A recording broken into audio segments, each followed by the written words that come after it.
Apektado rin ang Metro Manila ng bagyong Aghon. At bukod sa ulan at baha, kanselado ang mga biyaheng dagat at naipit sa Manila Northport ang libo-libong pasahero. Nakatutok live si Jonathan Andal. Jonathan? Pia, 2,000 ngayon yung stranded na pasahero dito sa Manila Northport. Karamihan sa kanila ay nasa loob na ng DIRCO na terminal. Pero kanina, galit yung ilang stranded na pasahero. Pinaakyat na kasi sila ng barko, tapos pinababa rin dahil hindi na raw tuloy yung biyahe. Pinagod lang daw sila at naulanan pa. Bakit pinulit ng barko? Galit ang mga stranded na pasahero sa Manila Northport. Pinasampa na kasi sila ng barko kahapon ng hapon pero pinababa ngayon dahil sa bagyong Aghon. Sinong hindi magagalit? Para kaming bula na, pasa-pasa na lang. Hindi pwede yun. Alam nila na may bagyo, dapat hindi nila kami pinaakyat. Sa barko? Oo, sa barko. Bakit hindi na lang kami manatili habang maghintay sa barko, sir? Dito, maulan, sir. Ang mga bata maliliit. Kawawa. Kasi po ang atin pong patakaran dyan, kapag po 17 knots yung hangin, dapat po bumaba yung mga pasahero sa barko, no? At hindi po sila pwedeng maglayag dahil nga po ito po ay delikado. Ang ibang mamayang gabi ang biyahe, pumunta pa rin sa Pantalan. Late na raw nila natanggap ang mensahe ng shipping line na postponed ang biyahe.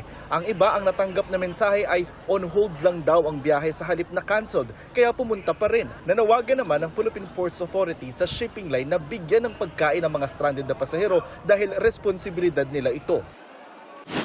Mahina pa lang ang ulan kanina pero bumaha na kaagad malapit sa tapat ng World Trade Center sa Pasay City. Napalusong tuloy ang mga papasok sa trabaho. Kailangan para pumasok. Wala ba ibang daan?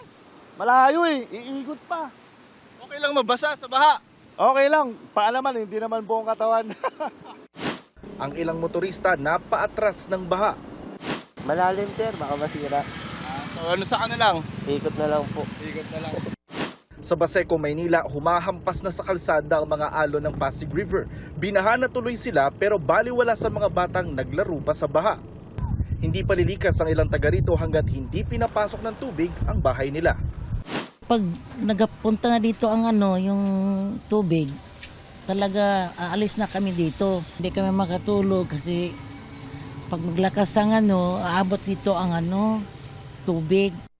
Stranded naman ang ilang pasahero sa mga sakayan gaya sa PTEX o Parañaque Integrated Terminal Exchange. Kanselado na kasi ang nasa 40 biyahe ng bus na papuntang Masbate, Batangas, Laguna, Quezon at Mindoro na sumasakay pa sa mga roro. Si Eren sa PTEX na natulog kagabi matapos makansela kahapon ang biyahe pa Mindoro. Hinahabol pa naman daw niya ang moving up ceremony ng anak sa Miyerkules. Mahirap talaga. Lalo po sa paghiga. Sakit na sa katawan.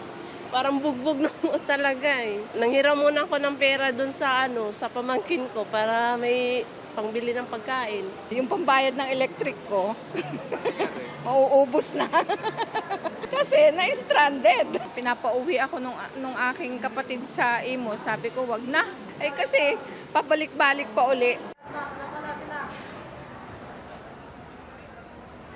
Pia, sa tala ng Philippine Ports Authority, sa buong bansa ay nasa 4,000 na yung mga stranded na pasahero sa mga pantalan. Yan muna ang latest mula rito sa Maynila para sa GMA Integrated News. Ako po si Jonathan Andal, nakatutok 24 oras.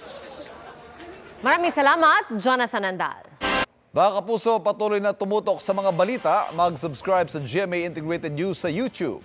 Sa mga kapuso abroad, samahan niyo kami sa GMA Pinoy TV at www.gmanews.tv.